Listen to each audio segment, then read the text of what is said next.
Finders keepers. Look at that. This is what happens when you lose your stuff, like your toothbrush. One day, Tinkerbell was flying across Cavendish Stream when she caught sight of something strange. It caught beneath a large branch sticking out of the water. The fairies often find interesting and useful items in Cavendish Stream, or washed up in Neverland shores.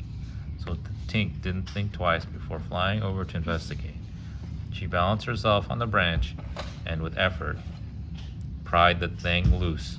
Tink frowned. What is it? She wondered aloud. It had a very strange shape, and she seemed far too large to be useful for anything. All that work for nothing, Tink said. She flew off, leaving the strange object behind. Look, what is that thing? What is it? Wow. You don't know? It's a toothbrush, you crazies. Wow, pencil. At that moment, Beck was hurrying along Cavendish Stream on her way to pay Squirrel family a visit. Beck was so absorbed in her thoughts that she didn't see the strange object laying on the ground in front of her. Oh, she cried as her foot caught on it. Beck went sprawling. Before she knew what happened, the acorn she was carrying had flown out of her grasp. Plop! What the heck is that thing? Toothbrush. And fallen onto Cavendish Stream. My acorn, she cried as her gift floated away.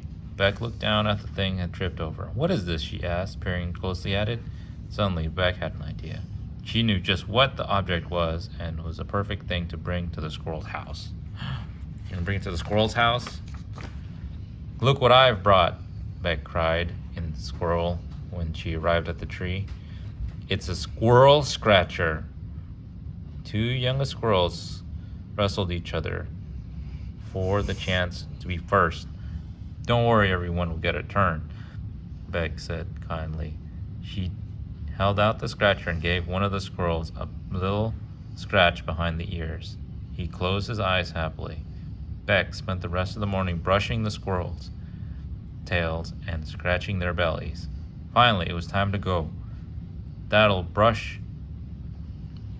bring the brush next time I come, Beck promised. See? You want me to get your toothbrush and scratch a squirrel with it? No. Yeah, I'm gonna do it. You give me your toothbrush and I will do it. Now, where can I put this? Beck said when she arrived back home. The tree.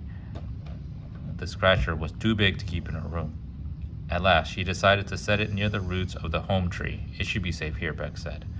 Meanwhile, back at her workshop, Tink was having trouble. She was trying to scrub out all the narrow pots that she'd finished repairing, but was impossible to scour. Hi, Tink, her friend Terrence, poking his head in the door. Are you busy? Hi, Terrence, Tink said grumpily. Come on in, scowling Tink drew down a handful of scrubbing sand in frustration. What's wrong? Asked Terrence. It's this pot, Tink told him. It's so tall that I can't clean the bottom. My arm doesn't reach. See? Look how big that pot is. You think you can stick your whole arm in there?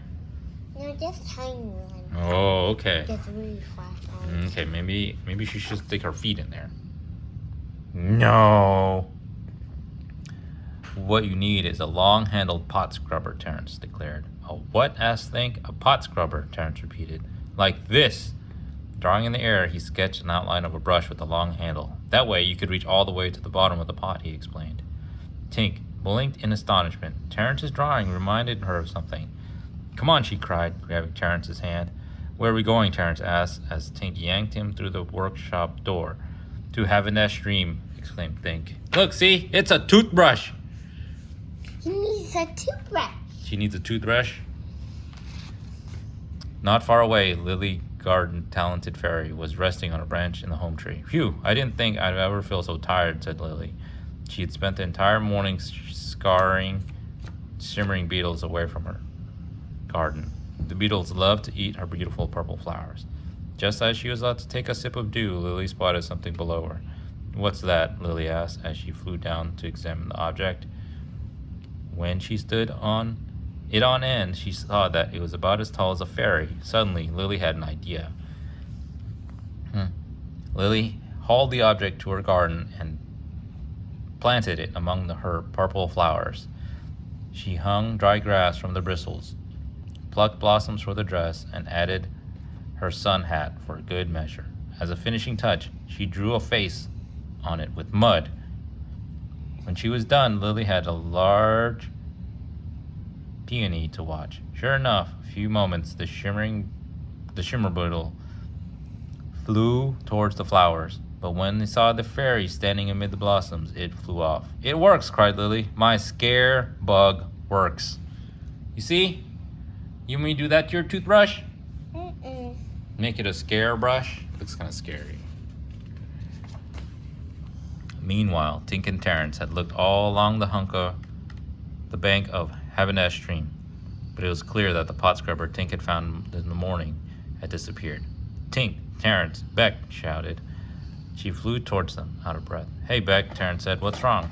I left my squirrel scratcher outside the home tree, Beck said, and now it's gone. Beck, my long-handled pot scrubber had disappeared too, Tink said.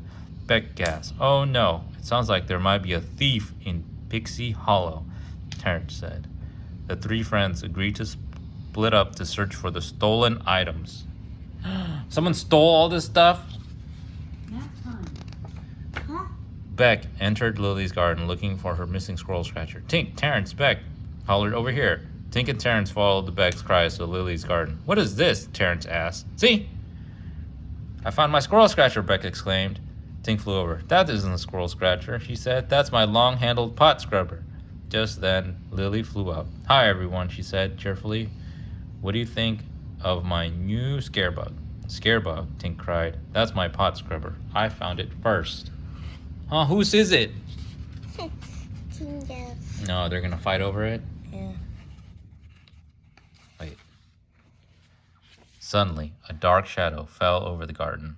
It was a hawk, and it was diving right for them. Look out, Beck shouted. The fairies scattered. The hawk swooped down, reached out its sharp talons, and grabbed the scarebug. With shrill screech, it flew away. Is everyone all right? Beck asked after a few moments. I think so, Terrence said as he flew out behind some roses. Tink looked around carefully, then came out from under her hiding place inside a daffodil. Lily emerged from beneath a leaf. Tink cleared her throat. I just wanted to say I'm sorry I tried to take the pot scrubber. Me too, Beck said. A squirrel scratcher doesn't seem so important now. I don't mind scaring the shimmer beetles myself, Lily added. I wonder what that thing is really for, Terrence said, scratching his head.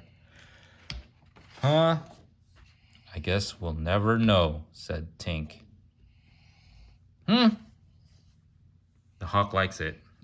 It's his teddy bear now. See? The end.